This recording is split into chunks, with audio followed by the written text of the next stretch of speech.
Fighters need to understand they are the really guys that put in all the effort so we can get a paycheck at the end of the day.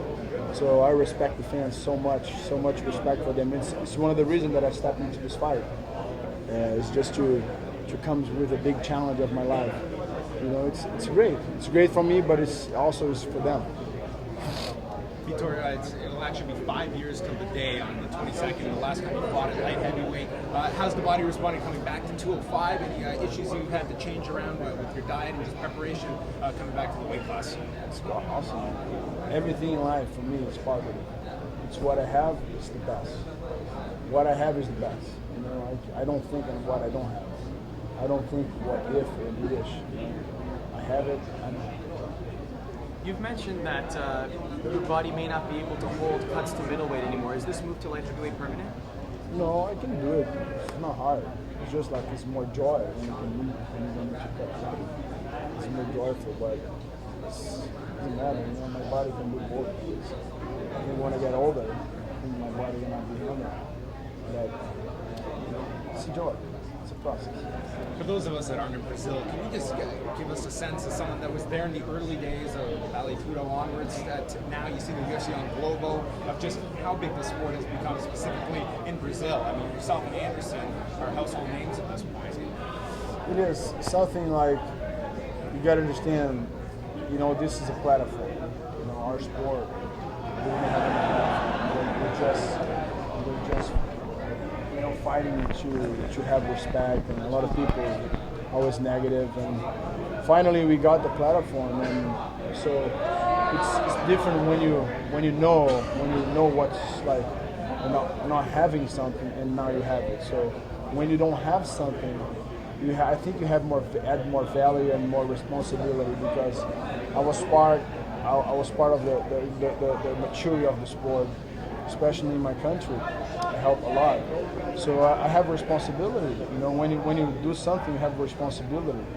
Just as a father, a teacher, or whatever, or if you're a politician, when you ask for something, you gotta know comes along with responsibility. And I'm very thankful for everything that we have right now. So I'm very honored to be part of it right now too. Vitor, can you tell us a little bit about your thoughts on the whole John Jones saga and how we got to this point?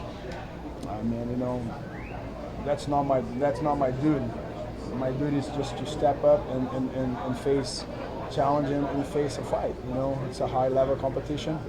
The only thing I can talk about John is I have a lot of respect for him.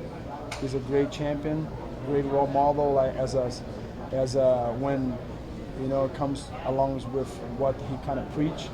So I hope he can live it, and it's important when you preach something, you gotta make sure you live it. So I have confidence that John's gonna grow as a man too. So we everybody we make mistakes, we go through things, and everybody criticize him, but I don't. You know, I know how it is to face life. It's not easy, and I have respect for him. I have only good things to say about him, and I'm very thankful that as a champion he accepted to fight me, and that's why we're here. We're here to put up a good show for you guys, and I hope you guys enjoy it.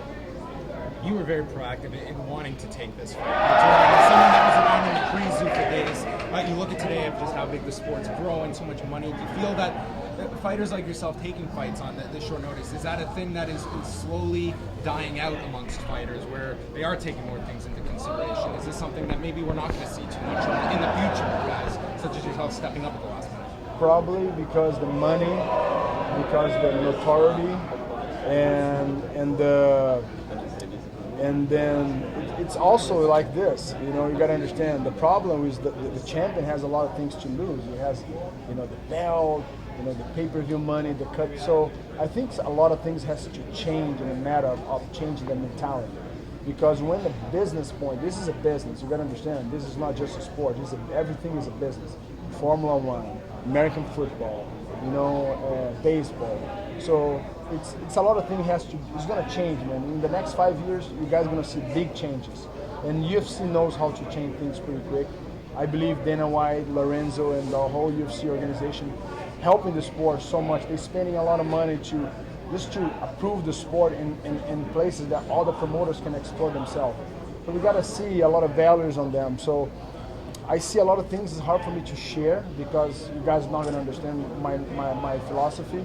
But the philosophy is this: when something starts growing and taking position, a lot of things has to change and it has to take place. So this is one of the things that we're gonna see many things in the future, and I hopefully change goes to increase, not decrease. So, and that's why I'm stepping up. You know, I hope I can increase, show what fighters should do. You know, for the organization and what they fight for. You know, I say if I'm faithful to God, that's my priority, and then I'm faithful to my wife, my family. If the same principles I applies in my job.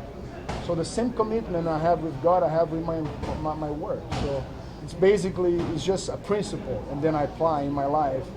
Then they've been working good, and I'm very thankful. A guy like me being around for so many years, and I hope I can be an inspiration for these young fighters.